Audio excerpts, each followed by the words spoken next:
여호수아 정복 시대 또 사사 시대의 네 번째 시대의 두 번째 사건을 보겠습니다. 두 번째 사건은 여리고 정복과 아이성 실패 사건 후 세겜 언약과 기브온 거민 6장에서 9장, 또 남방과 북방 정복 전체 31왕을 정복한 10장에서 12장 내용입니다. 그래서 여호수아 두 번째 내용은 정복하는 것입니다. 아까 첫 번째는 이제 정복을 준비하는 것이었고요. 그것을 예수 생명으로 보면 예수와 연합한 교회는 예수의 이름으로 나아가 정복합니다. 근데 그 정복을 가나안에서는 동편으로 들어가서 성소를 회복함과 같이 먼저 동편으로 들어갑니다. 그럼 동문으로 들어가면 번제단과 물두멍이 있습니다. 마치 번제단처럼 이 가나안 땅에 만연한 하나님을 대적하는 우상들, 죄악들을 태워버리는 것입니다.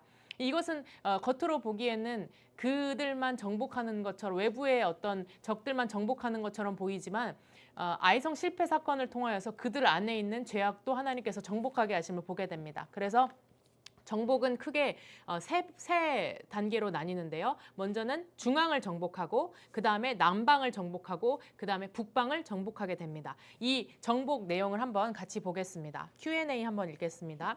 여호수아는 어떻게 중앙을 취합니까? 아이성의 실패 가운데 무엇을 깨달으며 결국 어떻게 승리합니까? 승리 후 세겜에서 어떻게 언약합니까? 기브온 거민 사건을 어떻게 해결합니까?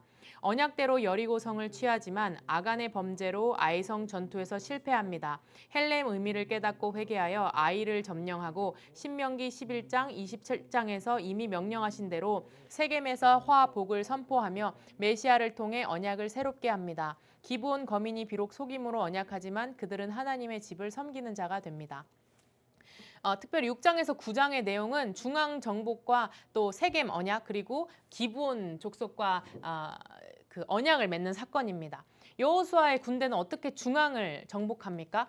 우리가 알듯이 하나님께서 그 성을 돌고 마지막에 나팔을 불라라는 방법으로 여리고 성을 정복하게 하십니다.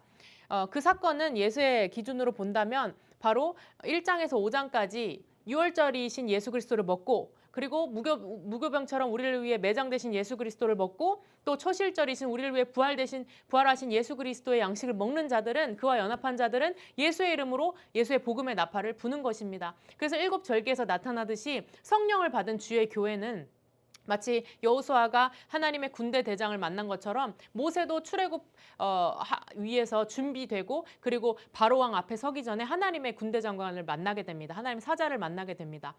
그때 마치 그들은 성령을 받은 것과 같이 하나님 그들과 함께 계실 때 모세도 바로 왕 앞에서 내 백성을 보내라, 그들이 나를 예배하게 할 것이냐라고 복음을 선포하였고, 오늘 여호수아 공동체는, 예수와 연합된 여호수아 공동체는 바로 복음의 나팔을 여리고성에 불기 시작한다라는 것입니다. 그들이 그곳을 열세 바퀴 돌 때에 그들에게 복음을 선포하는 것이죠. 투항할 자는 나오라, 예수 그리스도의 이름으로 나오라. 근데 그 문은 굳게 닫혔고 그 복음을 받아들이는 자는 라합의 집 밖에는 없었습니다. 그래서 교회는 어떤 승리의 방법은 결국 우리의 승리 되시는 예수 그리스도의 구원의 나팔, 복음의 나팔을 불 때 이 세상에 견고한 진들을 예수 그리스도의 이름으로 깨트릴 수 있다는 것입니다. 그래서 결국은 예수께서 친히 소멸하는 불이 되셔서 번제단에서 태워지심과 같이 모든 죄악을 태우시고 그 복음의 나팔을 교회를 통해서 불게 하십니다. 그래서 마지막 때 계시록에서는 하나님께서는 일곱 인과 일곱 나팔의 그 심판의 사건 속에서 하나님은 일곱 가지 표징을 주십니다. 그것은 바로 교회를 통해서 내가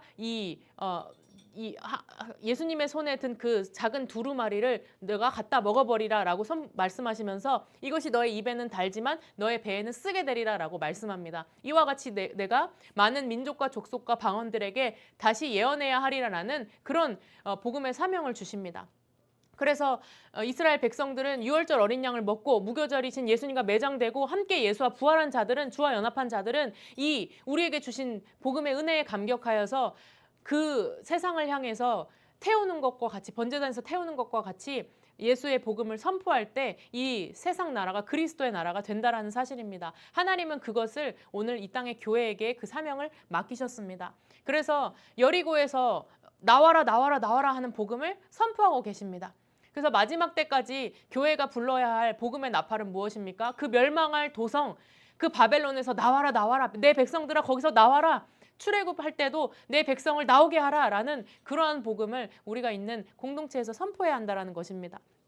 그래서 예수의 이름으로 이 중앙의 가장 큰 성 여리고성을 정복하였습니다. 그 이후에 우리가 잘 알듯이 여리고성보다 훨씬 작은 아이성 정복을 할 때 이 정복에 실패하게 됩니다. 그래서 많은 사람들이 죽게 되는데요. 이때 이 백성들의 반응을 말씀을 자세히 보면 우리가 여리고성도 정복했는데 그냥 몇 명만 올라가서 정복합시다 하는 교만한 모습이 보입니다. 이것은 어떠한 것을 나타낼까요? 이 여리고성을 정복하고 이 땅을 정복하는 이 정복 전쟁은 우리를 위해서 번제 되신 예수 그리스도의 그 희생의 사랑밖에는, 그 예수의 십자가의 복음밖에는 승리할 것이 없는데, 마치 자기가 내 손으로 부와 귀를 얻었다, 내 손으로 명예를 얻었다 하는 신명기에서 이미 그들에게 선포한 저주와 같이 네가 그렇게 말하는 날엔 너희는 저주를 받으리라 한 것처럼 그들은 아이성에서 실패하게 되고, 그리고 그 핵심 문제였던 유다 지파의 아간이라는 자의 탐심을 통해서 결국은 그 집은 멸절당하게 됩니다. 그래서 이 사건 이후에 이미 신명기에서 말씀했듯이 11장과 27장에서 너희는 실패할 수밖에 없다. 너희는 연약하여 넘어질 수밖에 없다. 교만하여 패망할 수밖에 없다. 그러니 너희를 위해서 저주를 받으실 그 예수 그리스도를 바라보고 에발산에서 저주를 선포하라라고 이미 신명기에서 모세를 통해 명령하였습니다. 그래서 이 사건 이후에 여호수아와 백성들은 회개하며 눈물을 흘리면서 그 에발산에서 우리를 위해서 저주를 담당하실 예수 그리스도를 바라보며 예배합니다.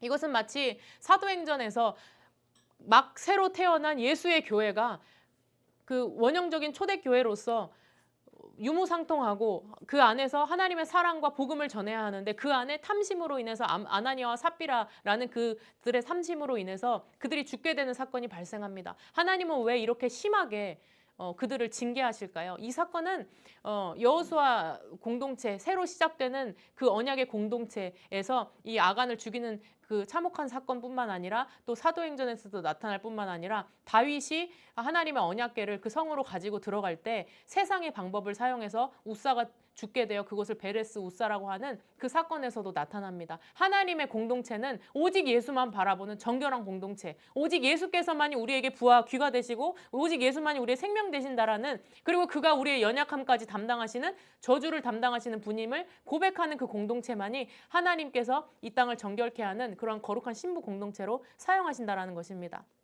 그리고 이 사건 이후에 어쨌든 아이성 정복을 하게 되고 그 왕들을 시체를 나무에 답니다. 그래서 여자의 후손이 뱀의 머리를 깨트리신다는 그 복음이 여기서 그림자처럼 예표되었고 사단의 머리를 깨트리게 됩니다.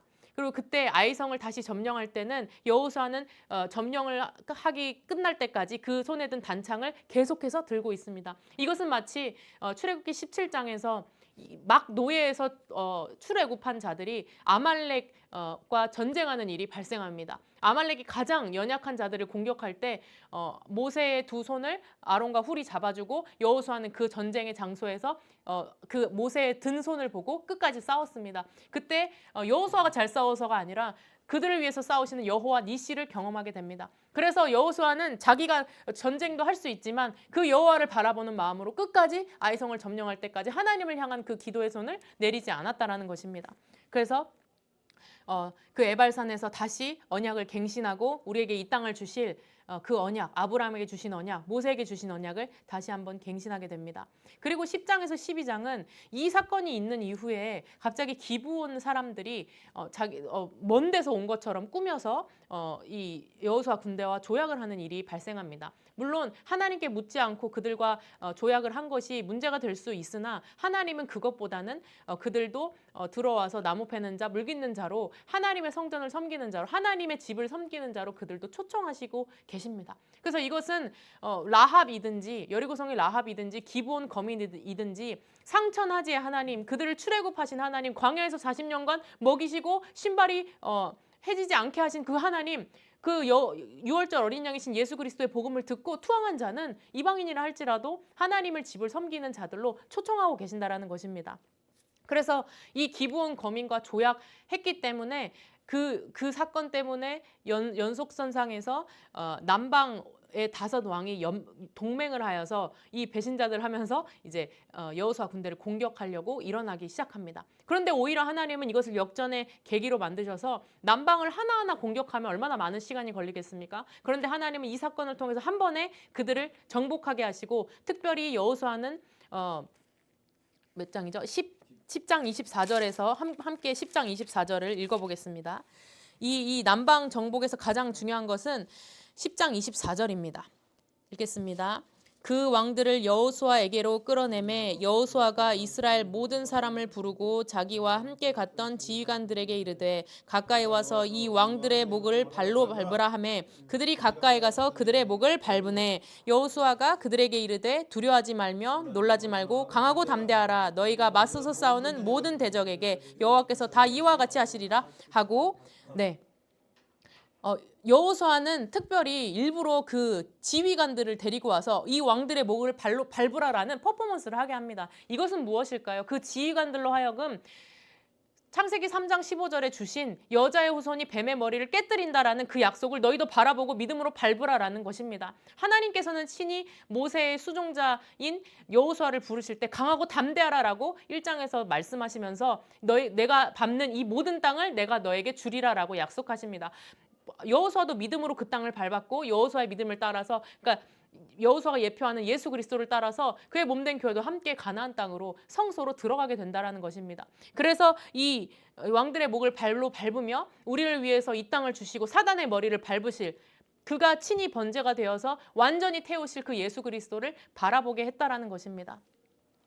그래서 예수님도 친히 이 복음을 주시고 그들을 70문도를 파송하실 때 그들이 돌아와서 예수의 이름으로 다 귀신도 순종하더이다 하니까 예수님이 그래 내가 하늘에서 그 귀신들이 떨어지는 것을 보았다. 그런데 중요한 것은 너희 이름이 생명책에 기록된 것으로 즐거워하라라고 말씀하십니다. 그리고 로마서 16장 19절에서도 평강의 하나님이 사단을 속히 너희 발 아래 상하게 하시리라 라고 선포하게 하시고, 교회는 이 복음을, 이 나팔을 불어야 한다라는 것입니다. 그리고 이 남방 이 정복은, 그리고 북방 정복을 하게 되는데, 북방은 이제 하솔 왕 야빈을 중심으로 메론 물가에서 정복을 하게 됩니다. 그 내용을 보면 10장도 이제 남방 정복할 때도 그리고 북방 정복할 때도 계속해서 강조되는 말은 여호와께서 그 성읍과 그 왕을 이스라엘 손에 붙이신지라. 그러니까 이들은 그냥 그날 멸하여 바쳤다라고 나와 있습니다. 하나님께서 손에 주시니 그들은 멸하였습니다. 그래서 이 모든 것은 하나님께서 이미 작정하신 일이라는 것입니다. 그리고 이 기브온 사건 이후에 발생한 남방, 아까 왕들의 목을 밟는 이것은 결국은 하나님이 하셨다는 일은 어떻게 증명됩니까? 10장 12절, 13절, 14절 말씀처럼 태양아 너는 기브온 위에 머무르라. 달아 너도 아얄론 골짜기에서 그리할지어다 하고 태양이 머물고 달이 멈추게 되었습니다. 이것은 오직 14절 말씀처럼 여호와께서 사람의 목소리를 들으신 이 같은 날은 전에도 없었고 후에도 없었습니다. 이는 여호와께서 이스라엘을 위하여 싸우셨습니다 라고 말씀하고 있습니다. 그래서 이 모든 전쟁은 여호와께서 싸우심으로, 여호와께서 그 아들 예수 그리스도를 번제단에서 완전히 태워주심으로, 우리를 위해서 에발산의 모든 저주를 받으심으로, 십자가에서 모든 죄악과 우상과 모든 원수들을 예수의 이름으로 파하셨다라는 것입니다. 그리고 이 정복 사건이 이제 종료가 됩니다. 그러면 세 번째는 바로 13장부터 21장까지 예수의 이름으로 정복한 자들은 어떻게 배치가 되고 있습니까? 여호수아 13장 21장에는 예수의 이름으로 정복한 자들이 12지파가 배치가 되고, 또 동편의 지파들이 엣 제단을 세우는 사건, 그래서 이것이 우상숭배가 아니냐 해서 비느하스 조사단을 파송한 사건이 발생합니다. 그러면 질문과 답을 읽어보겠습니다. 길갈을 중심으로 대략의 정복을 이룬 공동체는 이제 실로에서 어떤 원리로 약속의 땅을 배치합니까? 남은 7지파와 레위 지파는 어떻게 분배 배치합니까? 여기에는 어떤 원리가 있습니까? 정복할 남은 땅들을 먼저 언급하며 모세 통해 약속한 원리대로 동편 두 지파와 믿음의 갈렙과 유다 지파를 배치합니다. 땅이 작다는 요셉 지파에게 살림이라도 개척 정복하게 하며 또한 7지파에게 점령할 땅에 지도를 그려오게 하며 실로에서 제비 뽑아 배치합니다. 동서에 도피성을 설치하여 예수를 바라보며 지파를 대표해 섬기는 레위인들에게 48성을 주어 배치하고 말씀으로 다스리도록 합니다. 정복할 남은 땅들을 모세 통해 약속한 원리대로 동편 두 지파와 믿음의 갈렙과 유다 지파를 배치합니다. 길갈을 중심으로 이들은 정복을 이루었습니다. 바로 길갈 중심도 결국은 우리에게 그 땅을 주실, 우리에게 나라를 주실 영원한 하늘 가나안 땅을 주실 예수 그리스도 중심으로 그 땅을 정복했다라는 것입니다. 그렇다면 예수의 이름으로 준비하라, 예수의 이름으로 정복하라 했다면 예수의 이름으로 이제 분배하라는 것입니다. 배치하라는 것입니다. 정복도 길갈, 우리에게 영원한 나라 주시는 예수의 이름으로, 그리고 분배도 실로에서 제비 뽑아서 우리에게 영원한 기업 되시는 예수의 이름으로 그 땅을 분배하는 것입니다. 그래서 먼저 이제 믿음의 유다 지파 갈렙의 유다 지파를 말하고 또 요셉 지파를 이야기합니다. 그들이 불평하죠. 우리에게 너무 작은 곳을 주었다.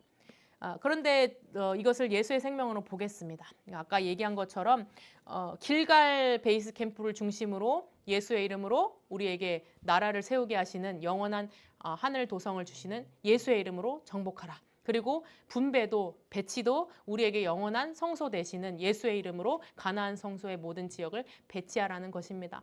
그래서 이 가나안 정복 전쟁은 아까 두 번째 챕터에 그 성소로 들어가는 동문 이전의 사건들이 1장에서 5장이었고 또 6장에서 12장까지는 이제 그 번제단과 물두멍에서 태우는 모든 죄악을 예수의 이름으로 밟고 원수를 상하게 하는 그러한 사건입니다. 그럼 13장부터 15장까지는 먼저 보겠습니다. 이 내용을 먼저 예수의 기준으로 본다면 각 지파별로 남겨둔 족속들이 있었습니다. 사사기에 보면.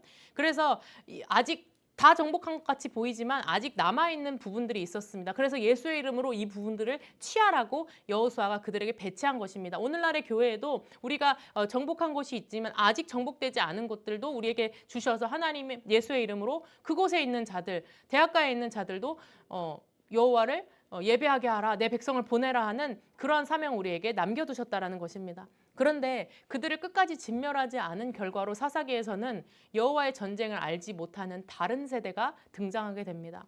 그렇기 때문에 사사시대의 끔찍한 시대가 도래한 것입니다.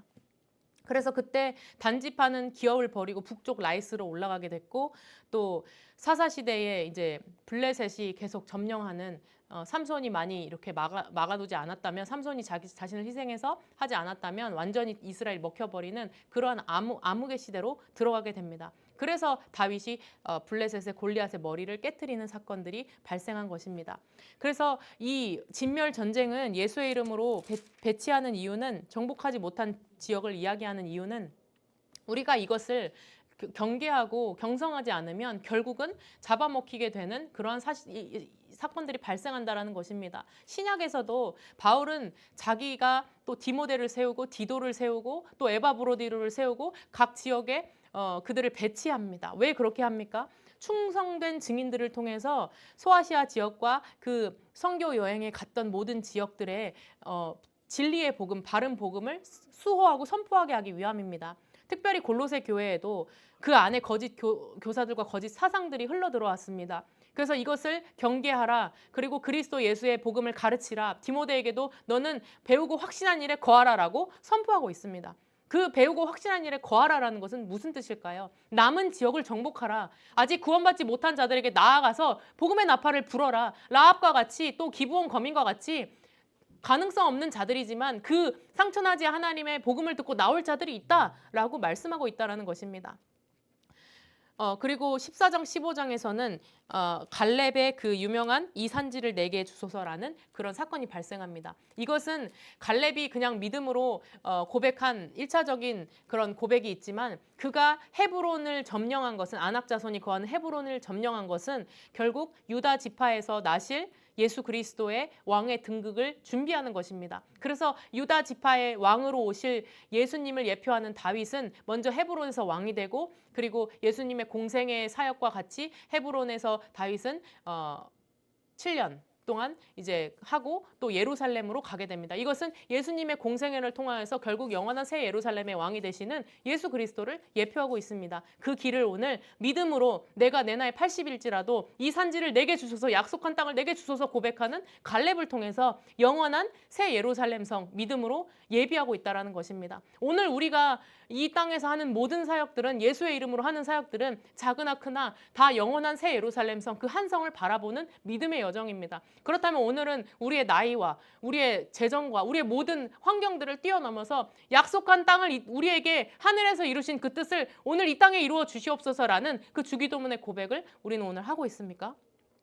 그리고 16장, 17장에서는 이제 요셉 지파의 이 땅이 작다라는 그 원망 속에서 여호수아는 너희가 가서 그 땅을 이제 그려보고, 그리고 그 철병거 한 기업만 주시면 어찌미냐라고 원망할 때 그들을 다시 살림이라도 스스로 개척하고 너희가 그 땅을 개척하라라는 그 말씀을 선포합니다. 이것은 창세기에서도 야곱을 통해서 에브라임 지파에게 그 요셉 지파에게 복을 주시죠. 요셉이라는 사람은 당시 그 흉년 속에서도 생명의 양식을 통해서 고대 근동을 먹이는 자로 하나님께서 사용하셨습니다. 실제 역사적으로도 그렇지만 영적으로는 이 사건은 예수 그리스도를 증언하고 있습니다. 결국 양식이 없어 기근인 그 시대 가운데에 생명의 양식을 준비해서 하나님의 큰 구원의 경륜을 요셉을 통해서, 요셉 지파를 통해서 보였다라는 것입니다. 그래서 그 7년의 흉년 가운데서 하나님이 주신 지혜로 그 땅을 스스로 개척하고 그 지혜로 그 창고를 만들어서 그 당시 고대 근동을 먹였다라는 것입니다. 그것이 요셉 지파의 지혜의 모습입니다. 그런데 지금은 그 자기의 환경을 보고 작습니다. 이런 그들에게 신명기에서도 너희는 들소의 뿔로 받아서 그 열방을 향해 나아가는 자들이 아니냐. 너희가 스스로 개척하고 살림이라도 스스로 개척하라라고 예수의 이름으로 너희가 먼저 가서 그 땅을 열어라라고 지금 선포하고 있다라는 것입니다. 18장에서 19장은 7지파를 향한 분배의 사건입니다. 이것은 마치 그 성소 안에 7등대와 같이 7지파가 이 분배받는 사건을 통해서 결국 이 등대 앞에서 깰지어다 선포하는 것처럼 7지파야 깰지어다 너희가 받은 그 지역에서 아직 정복하지 못한 지역을 정복하여라. 철병거라도 너희가 가서 해라. 그리고 믿음으로 그 땅을 가서 그려보라. 그려본 그 땅은 장차 다윗이 회복할 땅이고 장차 다윗의 후손으로 오실 예수 그리스도가 너에게 영원히 회복할 영원한 성소 가나안이다.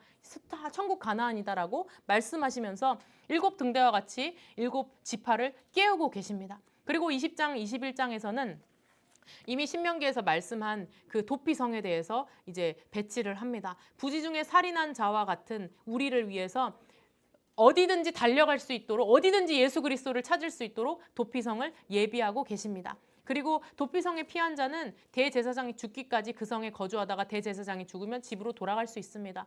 이것은 우리를 위해서 대제사장이 되사 자신의 피로 성소의 휘장을 찢으시고 하나님 앞에 나아가신 예수 그리스도와 같이 그로 인해서 우리가 우리의 영원한 집으로 하나님 품으로 돌아갈 수 있게 되었다라는 것입니다. 그리고 특별히 레위 지파는 자기의 기업이 없습니다. 하나님이 기업입니다. 그러나 그들을 이스라엘 12지파 가운데 48성에 흩어져 살게 하시면서 결국은 이 예수 그리스도의 복음을 흩어져서 선포하고 이 복음으로 살 수 있도록 메시아 나라가 이루어질 수 있도록 그 사명을 받았다라는 것입니다. 오늘 우리도 우리의 기업은 없지만 부동산은 없지만 집은 없지만 재정은 없을 수 있지만 우리에게 영원한 기업 되시고 영원한 응식 되시는 예수 그리스도께서 우리와 함께 계시고 우리의 입술을 통하여서 그 복음을 각 지역에 전하고 있다는 것입니다. 어쩌면 한 영혼, 두 영혼밖에 없을 수 있지만 우리가 여기서 무너지면 사사시대가 오게 됩니다. 우리 한 사람이 여기서 무너지게 되면 결국 심판을 면치 못하는 악선으로 가게 됩니다. 오늘 우리는 어떻게 그 사명을 감당하고 있습니까? 이 분배와 배치는 결국 우리를 위해서 영원한 하늘 성소를 예비하신 예수 그리스도께서 이루신다는 사실을 바라보면서 오늘 배치된 곳에서 정말 살림이라도 개척하고 믿음으로 그려보고 또 있는 자리에서 도피성 예수님을 바라보며 말씀을 선포하는 복된 여러분들이 되기를 소망합니다. 아멘.